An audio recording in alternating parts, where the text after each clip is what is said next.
Isang buffet sa Paris na may mga eroplano sa loob, parang theme park ang dating at may daan-daang pagpipilian ng pagkain. Sulit nga ba talaga ang Le Grand Aigle o hype lang? At hindi ba totoo na sa halagang 19 euro may unlimited eat all you can ka na? Tara, samahan niyo ako ngayong araw dahil susubukan natin ang isa sa mga pinakasikat na buffet malapit sa Paris. Ito yung araw na pumunta kami sa Le Grand Aigle, isang buffet na mahilig pag-usapan ng mga mahilig sa food trip dito sa France. At sa totoo lang, bago pa man tayo makarating sa pagkain, may isang bagay na agad kukuha ng atensyon mo. Kasi pagpasok sa loob, mapapansin mo na kaagad na hindi ito yung mukhang ordinaryong buffet restaurant. Malawak ang lugar, maganda ang lighting, at ang pinakakakaiba sa lahat ay yung malalaking dekorasyong eroplano na makikita mo pagpasok mo sa loob. Parang may halo itong restaurant, buffet, at themed attraction sa isang lugar. Kaya kung mahilig kang kumuha ng pictures or videos habang kumakain, malaking bonus na agad yun. Pero syempre, hindi naman tayo naparito para tumingin lang ng decoration. Ang tunay na tanong ay, masarap pa ang pagkain? Pero bago yan, magkano nga ba muna kumain sa Le Grand Aigle Buffet? Disclaimer, yung mga babanggitin kong prices ay estimated lang at pwede itong magbago depende sa season. So magkano nga ba ang buffet? Tuwing Monday to Thursday, during lunchtime, 17.90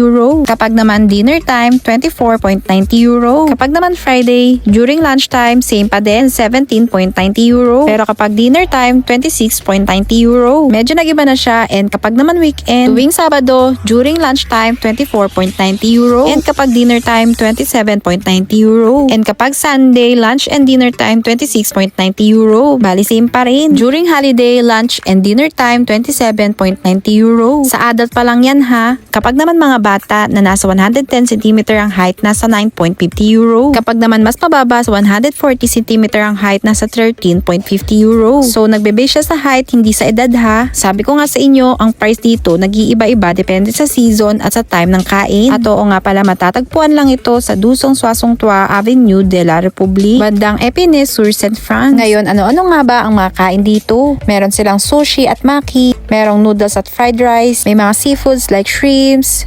crabs, fish, calamari, may lamb, may marinated chicken, may mga skewer or barbecue, mga vegetable para sa wok, kasi may live wok station sila dito kung saan ikaw ang pipili ng sangkap at sila ang magluluto. Maraming desserts, ice cream, at mga candies buffet. Sa sobrang dami, hindi mo na alam kung anong uunahin mo. Isa sa mga dahilan kung bakit dinarayo ang Le Grand Aigle ay sa dami ng mga pagpipilian. Dahil may Japanese section sila na puno ng sushi at maki. May Chinese dishes katulad ng noodles, fried rice, at iba't ibang lutong karne. May seafood section katulad ng hipon, puset, isda, pero depende sa availability. At para naman sa mga mahilig